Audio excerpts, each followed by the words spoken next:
sebelum berangkat itu, sebulan sebelum aku berangkat, aku bilang sama orang tua aku mau apply beasiswa. Jadi mereka kira itu aku itu beasiswa ke Australia mau beasiswa. Ternyata aku jelasin aku tuh work holiday visa. Jadi kita bisa bekerja tapi sambil berlibur. Kerjanya ngapain?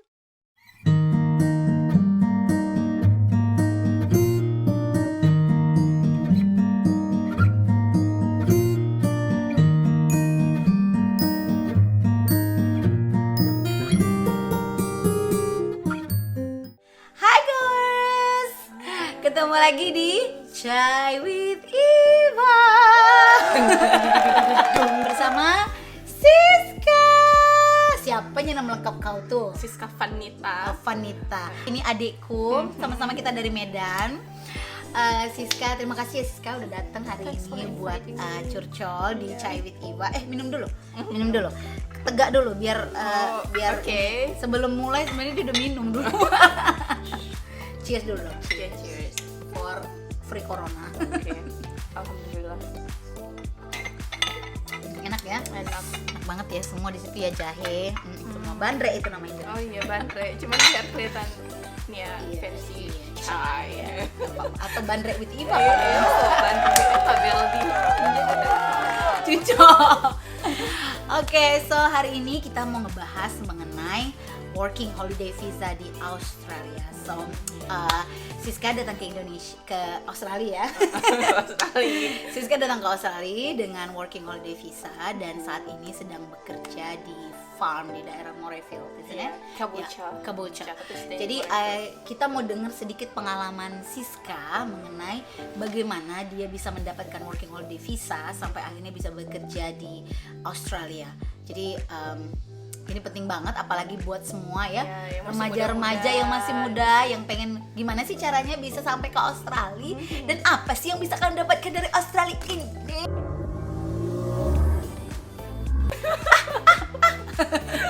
Oke, Siska ceritain dong sis gimana pertama kali Siska pengen ngedapetin working holiday visa, terus sampai ngedapetinnya apa yang Siska lakukan, and gimana prosesnya? Tahu program work and holiday visa itu dari grup kayak backpacker gitu kan, nge-share masalah work and holiday visa, terus iseng-iseng nih buka, tapi waktu itu masih tahun 2016 dan Siska itu masih kuliah, masih mau skripsian, jadi kayaknya ya udah sekedar tahu informasinya, nanggung. Jadi tahun 2020 baru berangkat deh ke Australia gitu. Taunya udah lama. Tapi nge-apply-nya mulai dari tahun berapa sih? 2019. 2019 2020 berarti 1 tahun prosesnya. Sebenarnya nggak lama sih prosesnya. Itu kalian bisa cek langsung di Instagramnya Dirjen Imigrasi Indonesia. Mereka itu udah di sini ya. Di sini. Mereka sudah nge-highlight semua informasinya. Kalau misalnya mereka mau buka program work and holiday visa, pasti mereka selalu update ya. Jadi tetap stay tune di website-nya Departemen Tenaga Kerja imigrasi dan di situ ada update apapun, especially with this corona maybe change a little bit, mungkin ada things kebijakan yang berbeda gitu. Tapi saat itu Siska dapatnya sebelum corona, jadi alhamdulillah gitu, apply. Bagaimana tuh sis? Jadi apply online, terus diterima, di approve visanya, tinggal berangkat. Jadi kita harus nyiapin sebelum wawancara. Kita kan harus, kalau subkelas 462, jadi WHV itu ada 2 subkelas. Yang pertama itu 417 itu mostly kayak European, Korean, Japanese. Mereka itu nggak perlu attach kayak government letter sama, kalau nggak salah ya, nggak perlu attach government letter sama IELTS gitu. Itu mereka lucky banget. Jadi mereka they don't have to do IELTS. Jadi itu kayak udah gampang banget gitu. Dan usianya itu lebih muda, kayak 17 sampai 35 tahun. Tapi kalau misalnya WHV subkelas 462 itu agak lebih ditinggiin gitu. Standarnya lebih ditinggiin. Jadi harus juga, ada IELTS-nya, harus ada government support-nya, terus harus ada MCU segala macam. Tapi sebenarnya setelah dijalani nggak begitu sulit sih, dan sangat mudah sih sebenarnya, dan alhamdulillah kayaknya kemarin cuma 1 bulanan itu udah selesai prosesnya, udah granted.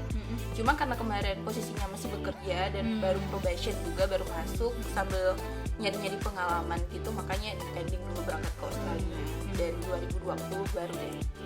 Oke. Jadi itu Siska dapat working holiday visanya for how many years? Untuk sekarang ini masih untuk first year, jadi kita bisa extend ke second year dan baru-baru ini bisa third year juga. Oke. Cuman ada some condition, dimana kalau misalnya kita untuk extend ke second year kita harus kerja di regional, bisa farming. Untungnya kalau 462 itu kita nggak cuma bisa nge-farm, soalnya 417 itu kalau mau extend visa mereka cuma bisa nge-farming. Makanya banyak bule-bule itu yang harus cari kebun gitu. Untuk mendapatkan pekerjaan supaya tetap bisa dapat working holiday visa yang tahun ketiga gitu ya. Tahun kedua atau tahun ketiga. Sementara 462 ada benefitnya tuh karena udah dimintain IELTS, berarti kan orang-orangnya itu setidaknya sudah mengerti bahasa Inggris, at least di bagian at least di kemampuan fungsional gitu kan, conversation, simple conversation. Jadi bisa hospo juga. Cuman hosponya nggak bisa di city sayangnya untuk extend visanya. Jadi mungkin di bagian regional, kayak misalnya kalau Queensland mungkin ya carilah daerah-daerah yang kayak Mackay mungkin gitu-gitu. Jadi ada postcode-nya sih sebenarnya. Australian government itu udah nge-attach, udah nge-list sih postcode yang bisa untuk hospitality dan construction juga bisa. Itu penjelasannya semuanya lengkap nggak sih di lengkap banget di website itu?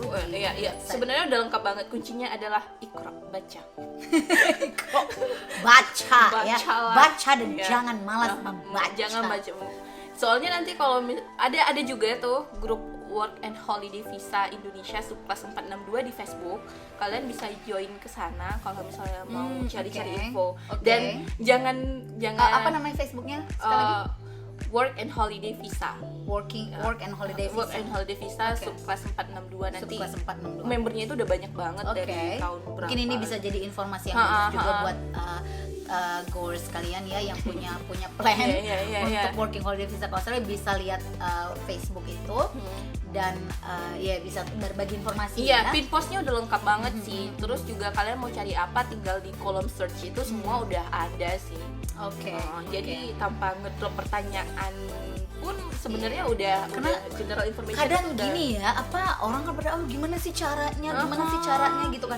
Terus kita tuh yang udah mendapatkan visa itu tuh yang kayak come on, you just need to read it, go to the website gitu. Karena memang it's all about reading.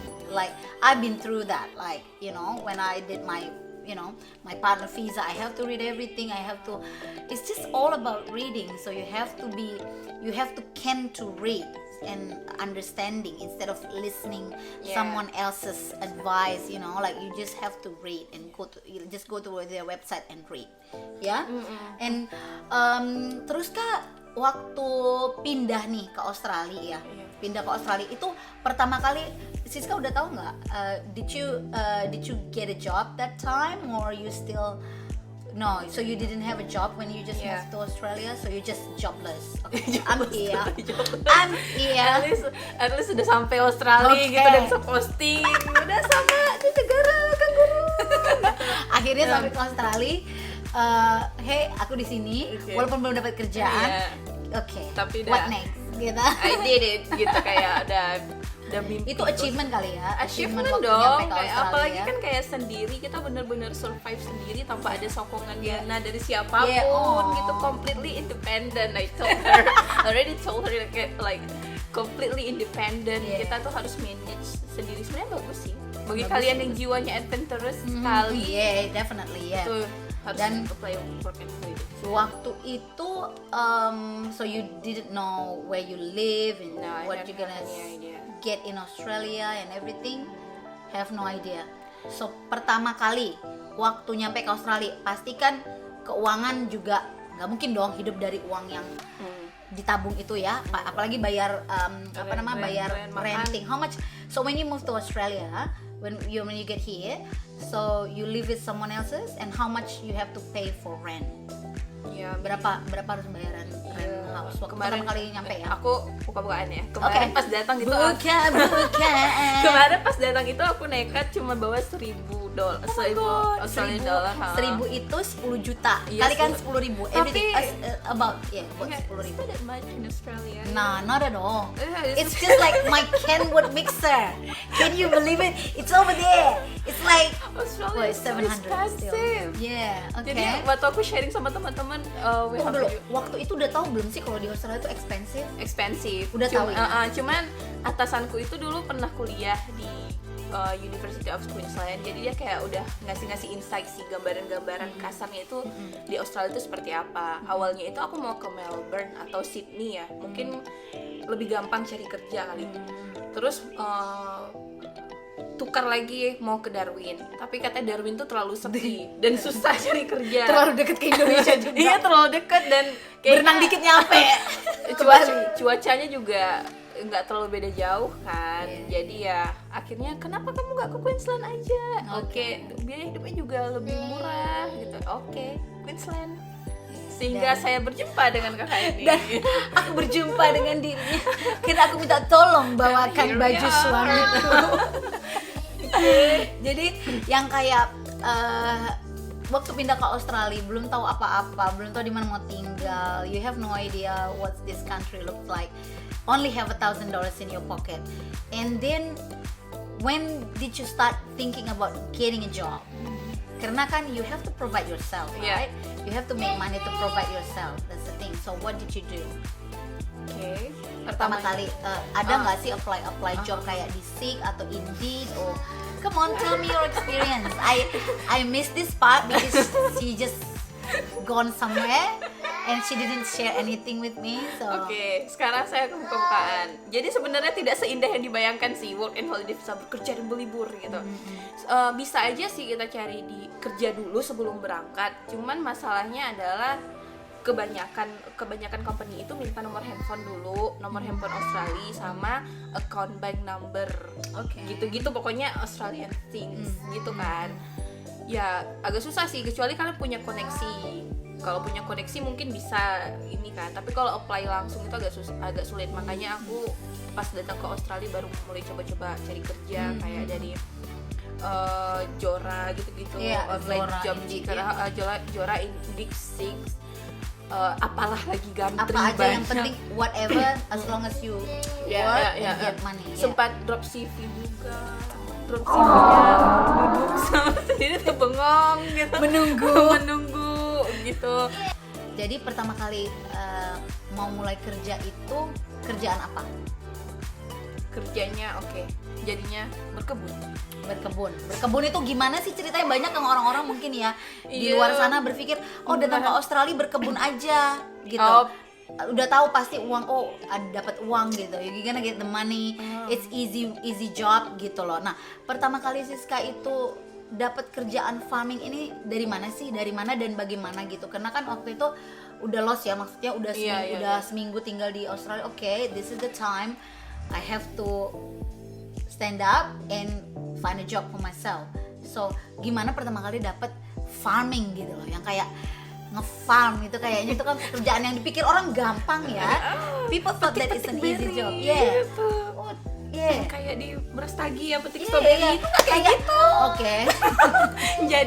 jadi tuh aku nggak ada kepikiran sama sekali mau farming di awal sampai ke Australia. Aku tuh kepikirannya kayak mau jadi waiters, Iya, gitu, hospitality, cleaning hospitality, atau iya. apa gitu. Tapi ternyata karena aku udah nyebar CV online offline gitu nggak dapet ya udah ada yang nge-share di grup. Pertamanya itu aku Itu mau yang ke kumpulan Indonesia bukan sih? enggak, aku dapat dari grup PHP. Oke. Oke, grup Facebook tadi. Iya. Sebenarnya mau ke Meat Factory. Factory. Iya, Oke. pertama mau ke Meat Factory dulu. Cuman setelah membaca reviewnya, itu nggak berangkat nih. Setelah membaca reviewnya jelek. Jeleknya gimana? Jelek maksudnya kayak Kerja kurang di- unethical gitu. Terus kerjanya lumayan agak sulit katanya orang yang inilah tahu informasi gitu kan. Agak sulit kerjanya karena itu masih manual. Oke, belum pakai mesin. Jadi semuanya Mungkin ya nggak tahu, mungkin nggak secanggih meat factory yang lain. Jadi sebagai WHV yang masih lugu dan belum ada masih baru dan fresh ya. Fresh dan lugu gitu, jadi ya mungkin nah. Terus sempat diskusi juga sama anak WHV dari grup lain lagi, grup lain. Banyak ya grupnya, Iya, Mbak. pokoknya harus ini harus aktif. Iya, Sekali lagi harus aktif, membaca, terus tanya-tanya, berkomunikasi, jangan antisosial. Sosialita lah. Sosialita di Medan pindah ke Brisbane ya. Cenderung kayak extrovert aja sih, suka ketemu gitu. Jadi tanya-tanya, Mas, ini gimana sih kalau aku sempet juga tanya review dia tentang Meat Factory itu. Dan itu aku nggak rekomen sih. Kenapa kamu nggak coba farming aja? Oke, jadi itu suggestion dari that person ya. Dan kebetulan orang Indonesia juga kan, jadi kayak kayaknya dia nggak mungkin bohong deh. Gitu. Ya pastilah, pasti. Selang 1 hari kemudian ada yang nge-share, itu kan rezekinya ya. Oke, itu yang di kumpulan Indonesia. Itu kan di grup WHV. Di grup WHV. Habis itu ada yang banyak nge-share, ya. banyak. Terus ada yang nge-share maintenance raspberry. Maintenance raspberry sama picker. Oke. Walaupun jamnya masih pendek, tapi at least aku kerja. Ya, gitu. benar-benar. Karena memang ya karena orang Indonesia itu, this is the thing with Indonesian people. You will just think that this how many dollars an hour, and then you just keep thinking that I'm making money in an hour. That's the thing. So you just get excited, right? Don't you feel that karena memang itu uang yang penting gue dapat kerja aja, yang penting gue dibayar per jam aja, bener nggak? Iya. Yang penting ada pemasukan gitu, jangan keluar lagi gitu, berat banget. Kita butuh balik modal, Mbak. Balik modal, soalnya WHP nggak ada. Kalau scholarship gitu ya pastilah ada tunjangan sana. Kalau ini emang benar-benar harus manage sendiri. Itu apply nggak sih waktu dibilang sama teman itu orang Indonesia bahwa hey, why don't you just try farming? Did you apply for it or enggak? Dia nggak ngasih link apapun sih. Jadi setelah dia bilang itu keluarlah info di grup. Ya udah, aku coba-coba apply aja. Apply-nya kayak dia cuma ngasih kontraktornya. Aku lihat kontraktor sih, tapi kalau bisa kalian apply-nya langsung direct ke company gitu. Tapi ya udahlah, untuk pengalaman pertama gitu. Aku bener-bener yang kayak oke, berangkat gitu. Ambil tas, berangkat. Dulu tuh aku cuman bawa backpack yang hitam satu itu. Kopernya aku tinggal sama landlord. Jadi saking aku takut, maksudnya takut kayaknya mungkin scam atau apa, aku bisa kabur langsung gitu tanpa mikirin koper segala macam. Ya udah, sampai sana ya alhamdulillah benar sih, farmnya bukan scam. Memang benar-benar seperti yang kau bayangkan. Ya, petik raspberry. Untuk pertama kali saya melihat itu gimana sih? Pertama kali melihat raspberry. Tapi beda. Pertama kali. Iya, dulu pernah di Brastagi itu beli, bukan langsung metik. Tapi kecil-kecil, beda banget sama raspberry yang di sini. Itu can you tell us gitu, itu gimana sih pekerjaannya gitu loh, maksudnya mulainya dari what time you start in the morning and what time you finish and what did you do, lunch break or whatever happening during the day, can you tell us? Oke guys, jadi Gors, sorry. Gors, jadi tidak seindah Anda bayangkan. Oke, pertama-tama aku mau highlight sih. Ini bulu matanya bagus ya. Oke. Pertama-tama saya harus highlight dulu sih. Yang penting kalian harus bermental baja dan berfisik Samson. Untuk survive. Karena mostly kalau WHV fisik. Karena kalau mostly WHV itu kerjanya lebih ke fisik sih ya. Mungkin kalau kalian yang beruntung bisa sih yang kerja kantoran, tapi chance-nya agak susah karena kan ada 6 month work limitation in the company. Jadi kayak company itu kayak jadi company itu kayak mikir, aku nge-hire ini 6 bulan untuk apa gitu, capek-capek ngajarin. Jadi itu that's why. Sebenarnya kita bisa kerja di sektor manapun ya. Itu tergantung keberuntungan kalian semua. Jadi waktu pertama kembali lagi. Melenceng lagi. Sorry. Itu mulainya. Terus aku tuh I'm always wondering itu, apa yang dilakukan orang di farm gitu. What do they do gitu. Bagaimana did they train you how to pick up the fruits? So what did they do? Like what did you do? Oke, pertama-tama kita tuh harus berangkat pagi-pagi banget. Dan Oke, jadi tempat tinggal ke farm berapa jauh? sekitar 10 lebih. 10 km, 10 menit 10 atau kilometer.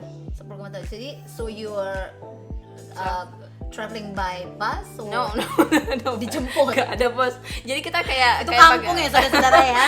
Jadi kita gini walaupun jadi petani fancy loh, Oh. naik mobil. Oh. share petrol aja sih sama teman-teman Oh, yang oke, ada lain. yang bawa mobil. Ada yang bawa Oke. mobil. Nanti paling kita share petrol atau enggak mereka kayak matok transport. Biasanya Oke. $2,5 Oh, that's one nice. way. Kayak angkot ya. Iya. Jadi pulang pergi tuh $5. Udah sampai sana, aku kan bener-bener nggak ada pengalaman apapun. Diajarin sih sama manajernya. Bentar, $5 berarti selama sebulan aja udah $150 pengeluaran untuk petrol, bener nggak? Bener nggak? Itu pemirsa, of course. $150 itu only for transport loh, already ya. Terus rumah berapa sih bayar rental rumah? Rent. 150 ya, 150. Oke, Tambah. rent itu bond money biasanya itu 100 bond money. Oh, ada Rata-rata bond money di sana juga. bond money 100. Oke. Terus Jadi bond money itu adalah uang yang diberikan kepada landlord sebelum kita we get into the place, hanya sebagai antisipasi. Iya. Jadi $100 udah gone automatically. Terus rental per minggu ya? Per minggu apa Iya, per bulan sih? per Per minggu berapa sih? sebenarnya bond money itu bisa balik kalau kalian tidak melakukan kesalahan-kesalahan di rumah Pasti tersebut. balik. Iya, pasti balik. Tapi Tenang kalau aja. kalau ada yang salah jangan harapkan ya. Kalau kalian patahin kipas anginnya ya pasti nggak balik lah. Marah lah Beli dari Kmart dong. ganti ya. Beli oh barang ya. dari Kmart, Biar balik Angko. modal. Oke. Jadi satu minggu itu kisaran 110 sampai 120. Oke. Ya, rata-rata segitu sih. Tapi ada juga yang matok kayak 130, tapi aku nggak pernah jumpa sih. Kalau makanan gimana? Nah. Ada nggak sih Siska patokin sebulan tuh makan sekitar kira-kira segini nih roughly gitu? Pokoknya kok kayak 200 itu udah damai deh. Udah damai Udah satu damai. bulan makan. 1 minggu. Satu minggu, oke. Oke, itu kayak udah damai deh. Berarti sebulan 200. taruh lah ya roughly $800 Iya. untuk makan aja.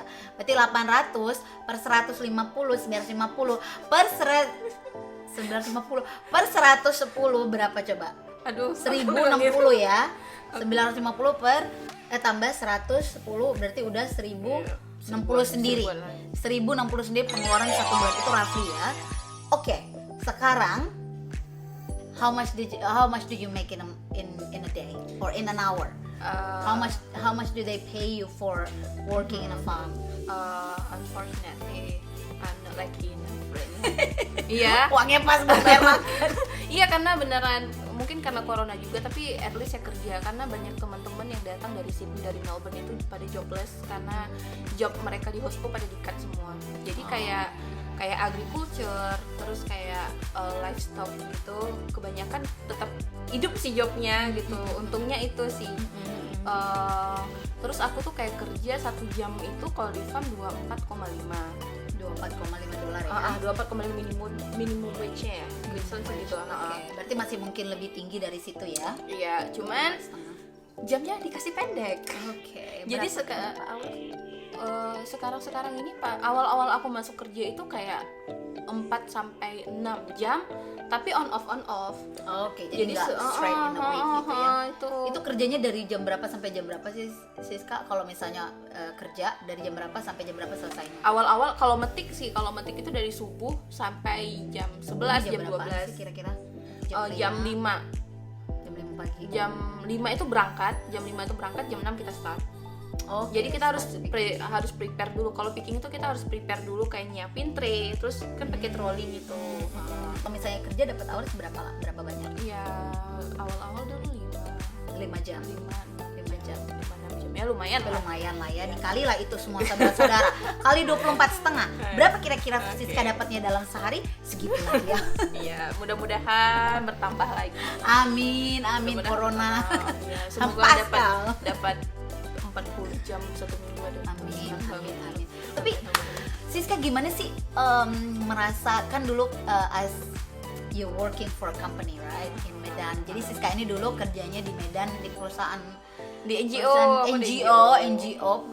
perusahaan di Medan dan tiba-tiba pindah ke Australia menjadi seorang pemetik buah. How do you feel? Capek banget. Aku hari pertama itu sampai yang kayak aku udah bawa air 1 liter karena posisinya masih summer tuh kan, awal bulan 2 ya. Aku bawa air 1 liter, terus karena kecapean, dehidrasi, aku minta lagi air minum tambahan ke manajernya. Iya, serius. Aku minta minum lagi tambahan, terus katanya, aduh kayaknya dia anak nggak bisa kerja di luar. Ya udah, kamu ditugasin. Sekarang aku ditugasin di packing shed. Di packing shed ada minum, jadi kamu nggak usah takut kepanasan karena manajernya. Berarti lebih baik dong daripada picking up. Tapi duitnya lebih mending picking, lebih mending outside job. Oh, duitnya beda juga ya? Iya, beda. Beda pekerjaan, beda uangnya. Kalau inside itu memang sih agak dingin ya, sedikit teduh, cuman hitungannya itu lebih kecil sih. Karena kita piece rate. Kalau misalnya biasanya kalau di packing shed itu kita packing, hitungan itu piece rate bukan hourly. Jadi ya kalau kita tidak cepat seperti mesin akan susah untuk menabung. Jadi benar-benar harus di-balance ya. Maksudnya ini kan bukan pekerjaan yang memakai otak ya, memakai fisik ya. Fisiknya harus kuat. Harus cepat kilat lah. Tapi Siska tuh benar-benar like I said gitu, pasti you must be proud of yourself gitu ya. Bukan hanya kerja dulu di NGO tiba-tiba kerja picking. Pasti you must be proud of yourself by get to Australia and then work as a picker, right? Pastilah itu yang experience that not many people could get, right? And gimana keluarga ini nggak sih, ngedukung nggak sih? Sebenarnya awal-awal, apalagi keluarga ini ya, keluarga Medan ini ya, nggak ingat juga sih ya, tapi pasti ini keluarga Siska ada ini sih, apa sih namanya ya, menurut keluarga Siska tuh gimana sih gitu, waktu pertama kali tahu I'm working as a speaker gitu. Sebelum berangkat itu, sebulan sebelum aku berangkat, aku bilang sama orang tua aku mau apply beasiswa. Jadi mereka kira itu aku beasiswa ke Australia mau beasiswa. Ternyata aku jelasin aku tuh bakal devisa. Jadi kita bisa bekerja tapi sambil berlibur. Kerjanya ngapain? Bertani. Aku udah ngejelasin sih pahit-pahitnya. Tapi kayak banyak kok orang Indonesia, aku coba yakinkan, banyak kok orang Indonesia yang kesana gitu mencari penghidupan yang lebih baik. Terus mencari pengalaman juga. Ya, mencari pengalaman, liburan juga. Terus aku bilang sih aku punya mimpi ini, aku juga bikin sekolah gitu. Jadi ya sambil menabung lah daripada di Indonesia gitu. Iya benar. Dan keluarga mendukung ya. Mendukung alhamdulillah. Mungkin karena basicnya perantau juga gitu, ya udahlah. Gitu. Tapi ya, girls, Siska ini ya, she's a tough girl I would say, karena dengan background family with culture ya, pindah ke Australia dengan keadaan yang seperti itu pasti apa ya, butuh mental baja gitu untuk menghadapi, apalagi belum had no idea, have no college here, you don't have family right, hanya saya yang dimilikinya. Dan nggak banyak, bahasa Inggris itu kan bukan menjadi bahasa ibu ya di negara kita gitu. Nah pindah ke sini ketemu bule-bule, bagaimana perasaan Anda? Senang sekali, apalagi kalau bulenya pria. Ya kalau bule cewek jadi saudara. Jadi gimana sih? Pasti kesini tuh pastilah. Tujuannya apa sih sebenarnya? Datang ke Australia itu tujuannya apa sih sebenarnya? Menggapai cita-cita dan masa depan yang lebih baik lah. Menggapai cita-cita dan masa depan yang lebih baik. Anda tahu apa? Ya itulah ya. Ya semoga bisa mengikuti jejak si kakak kita ini. Sayangnya suamiku nggak punya adik loh. Cuman ya kita lihat aja ke depannya gimana. Ya tapi itu bukan sesuatu yang tidak mungkin ya, karena memang kan people coming to Australia, there is like you meet someone gitu. Jadi kita hanya bisa bekerja dan berusaha dan berteman dan bersosialisasi.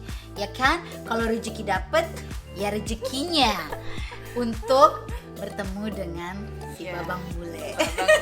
Tapi Kak Eva dukung banget Siska dengan semua. Jadi ini adikku nih benar-benar, pokoknya hari ini dia datang untuk thank you ya Siska ya udah mau datang ke sini. ke rumah kakak berbagi cerita mengenai working holiday visamu. Semoga kerjanya makin sukses. Amin. Tetap sehat. 45 jam per minggu.